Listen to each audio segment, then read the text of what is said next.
A more amusing false lead was the YouTube commenter slash Facebook user who claimed the song was from an 80s adult film.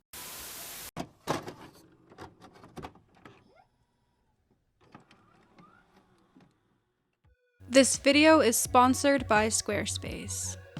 I didn't think I'd be back this soon with an update.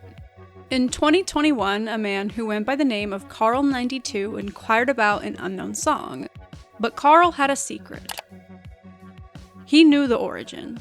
Carl knew where he got that clip of audio from. This is the story of how Everyone Knows That was found in an 80s adult film. I'm sure you already know the convoluted and puzzling history of EKT. But if you don't, you can watch my first video on the subject, which will be linked in the description. A quick summary is What's That Song user Carl92 posted 17 seconds of a song that he claimed was all he had and didn't know where it originated from. He said it was from a DVD backup. After a couple of months went by without the tune being identified, Carl disappeared out of disinterest and distaste for people asking where he lived. In spite of his vanishing, lost media sleuths continued their hunt. About 2 years later, the search gained major traction. But the song clip itself has spread to dozens of different social media sites and reposted to YouTube. And it eventually sent the whole internet on a wild goose chase. Shortly after I posted this, it became my most viewed video ever. Then it blew up on TikTok. Someone with the username Carl92 uploaded a 17-second clip. So I've seen a lot of people talk about Everyone Knows That, ulterior motives. The member count of the EKT subreddit was steadily increasing. Thousands upon thousands by the day were becoming intrigued, wanting this mystery to get solved. After seeing Everyone Knows That go completely viral, and it still hadn't been found, I was fully prepared. I had accepted it could be years before we knew where this thing came from. That is, if we were lucky to ever know at all. But on April 28th, 2024, it was a Sunday. I woke up, groggily checked my phone, opened Reddit as I do, and read the words, EKT is found. Heavy NSFW warning. I ran to the comments to confirm if whether or not this was some kind of cruel and unusual joke. April Fool's Day was weeks ago, so it couldn't be that. I can't open the vid. Is it found? It is. I'm about to fucking cry. I can't believe the corn on the cob theory was right all along. This is the greatest moment in Lost Wave history. Now we know why Carl92 disappeared. So it wasn't chips? The post said EKT was in fact titled Ulterior Motives, from the musicians Christopher and Philip Booth, and that it was from the 1986 film Angels of Passion, 1 hour and 7 minutes in to be exact. Sure enough, it was. I didn't know what was more surprising, the title being something so commonly guessed, or the origin. And I kinda couldn't believe it at first. It almost didn't feel real. But alas, our song was found, and the mystery came to a close. How was it found? It takes scouring through endless 80s adult movies, right? It ended up being more simple than you might think. And as it turned out, the answer had been sitting in an abandoned thread since August of 2023, nearly a year before the final discovery. It was there through the entire ride, and no one knew. On August 7th, 2023, user Hey Scarlet made a post sharing their findings from SOCAN. SOCAN is a performance rights organization based in Canada, and they have a widely extensive database of musical works. This is how another Lost Wave case, How Long Will It Take, was solved. Hey Scarlet went through registered songs that were titled Ulterior Motives, and came across Christopher and Philip Booth. However, they were only able to find scarce information on the duo. After reaching out to SOCAN multiple times with little follow-up, they were never given a definite answer on if the Booth brothers were the artists behind EKT. The associate they spoke with claimed they had reached out to the composers and that they didn't receive a response. This lead was eventually put on the back burner, getting drowned out by the sea of other posts that were being submitted. But little did we know, this SOCAN search result would have solved the mystery before it even went viral, had they been able to get a hold of Christopher or Philip. The artists we now know created Everyone Knows That. You might be wondering, how did the Booth Brothers lead resurface? Reddit user OneTruth5867 decided to take one for the team and do the inevitable. Give attention to the elephant in the room, the very real possibility this was from an adult film. It'd been brought up quite a few times. I mean, here's a post someone made in October of 2023. No one, as far as we know, had yet ventured into the task of going through 80s adult films. OneTruth ran into a YouTube video of a concert scene from the adult film Taboo 3.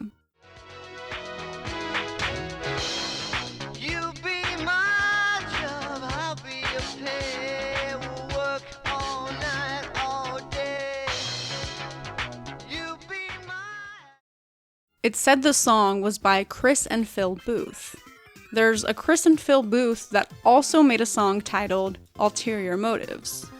On vocal and musical resemblance alone, he already had an inkling, but after he read the description, he just knew he had finally gotten somewhere. OneTruth embarked on his vintage Korn journey of trying to find everything and anything that the Booth brothers were associated with.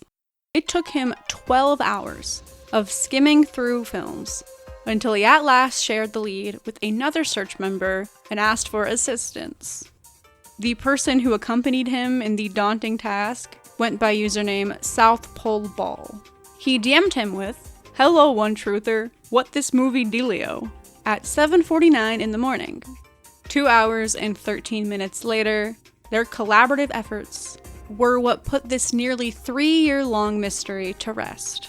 South Pole Ball is the one who found it and let OneTruth know the revolutionary news. They broke that news to the subreddit, and the rest is history. Considering user Hey Scarlet never received a response, people wondered if Christopher and Philip were already aware of the search, but wanted nothing to do with the song. And if they didn't, I wouldn't blame them at all. But we got really lucky with who the musicians just happened to be. The day that EKT was found, word got to Christopher, and he posted the boombox on his Instagram with the caption, "Well, today, my mind has officially been blown. Wow." Both brothers have been incredibly kind and accommodating to a degree that is just so appreciated. They seem like such great guys. They owe us nothing, yet are combing through endless tracks they made in the 80s to try to find the full song. And if they can't, are ready to remake the entire thing. They shared in their Rolling Stone interview that they're even additionally making an album in the same genre, likely under an old band name of theirs, Who's Who. They're twins, so people used to come up and ask who was who, hence Who's Who. I find it funny how it's sort of fitting for EKT as well. It's seriously the perfect name. This interview also clears the air with some common questions that I've seen people have. Christopher was on vocals, Philip played the guitar. They had no idea this search existed until the day it was found. SOCAN's attempts of contacting were either not noticed amongst other emails, or not real. Ulterior Motives wasn't made for the film. It isn't just a Korn song. We aren't talking Jonathan Davis. They made it completely on their own prior to their involvement in adult film soundtracks.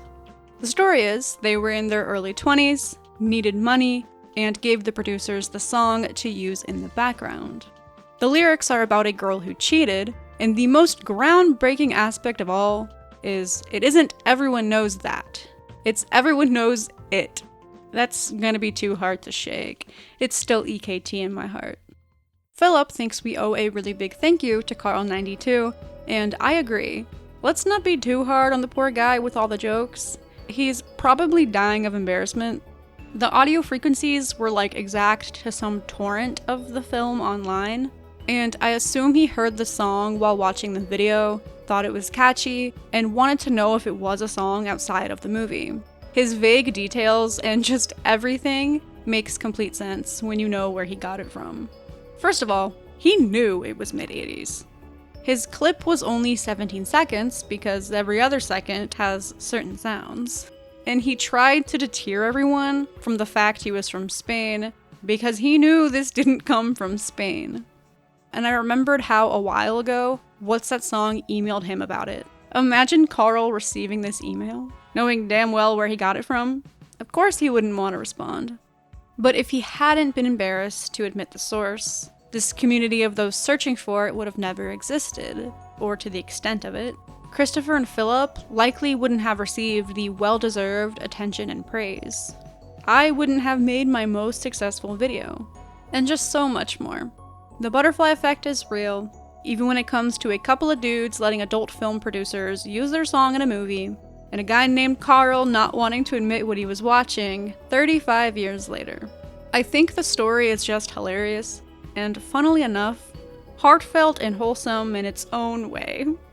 I do sincerely thank Carl and the Booth brothers. If any of you guys are somehow watching this right now. In retrospect, there's a lot of amusing things about the entire search. Those 80s POVs, Philip and Christopher, who are British-Canadian, poking fun at the Japanese singer theories. A prevalent theory is that the singer is from Japan due to their enunciation of certain words. Guilty as charged, guys, I'm sorry. Remembering that we paid any mind to Polish McDonald's leads, and my personal favorites that were shared in this thread about the worst theories. A jingle for a hotel ad with lyrics, "You carry all your shit in a bag," and that time when someone posted a YouTube video titled Ulterior Motives, with the guy playing the bongo. This actually happened, and I'm ashamed to admit that back then, it had me intrigued. Let's put it all behind us and just be glad we found it. Currently, Christopher and Philip are working on either a remaster or remake, their 80s album, and a soundtrack for a mystery thriller. They've got a lot on their plate, so please be patient with them. Christopher commented saying he and Philip adore all of us for caring about their music, that music changes our world, and there's no other world he'd rather be in than the one with us. They'll be setting up a Q&A sometime soon, but in the meantime are in the studio. Christopher's even wanting to get his next tattoo in honor of us, and there's a good chance it'll be the boombox. Despite him being the more active one on social media, it's important to show our appreciation for Philip as well. I'm truly happy that they are who made this song. They deserve this recognition and seem like wonderful people. The subreddit is now mainly a hub for memes, fan art, and updated news. It's a little bittersweet that the search has ended, but I'm ultimately glad it did. I think this will go down in history as one of the funniest, most bizarre, and well-known pieces of lost media, and I'm thankful I got to be a part of it. If you love exploring the internet and have any interest in creating your own website, check out this video's sponsor, Squarespace. An all-in-one website platform, Squarespace gives creators and entrepreneurs the ability to effortlessly make a custom website that they'll love and be proud of. Whether you're toying with the idea of starting a site or have an already established brand, Squarespace will get you to achieve your creative or business goals and desires. The way it guides you through the process of creating a site is so smooth, all while still figuring out your style. It can get overwhelming if you have too many ideas flowing without a direction, and Squarespace doesn't make you feel an ounce of that because of how fluently it's set up. This is thanks to their design system, Fluid Engine, which turns unlocking your creativity into an automatic process. All of the templates they offer are extremely customizable, which gives you the ability to stand out with ease. Squarespace also makes setting up an online store easier than ever. You can design custom merchandise, and they'll even handle inventory and shipping for you. Head to squarespace.com to create a free trial site. You don't have to enter any card info or anything like that, just testing it out. When you're ready to launch, go to squarespace.com/KylieBoggly or use code KylieBoggly for 10% off your first purchase. Everything will be linked in the description. I hope you enjoyed this video. I think it's the first time I've ever done an update. I decided it'd be nice to conclude this saga. Hopefully this paves the way for a growing interest in lost media, especially when it comes to artists that rightfully deserve credit and recognition for their music. There's unfortunately some that may never be found, but luckily this one was. Thank you again to Christopher and Philip for creating everything that they have over the years. And thank you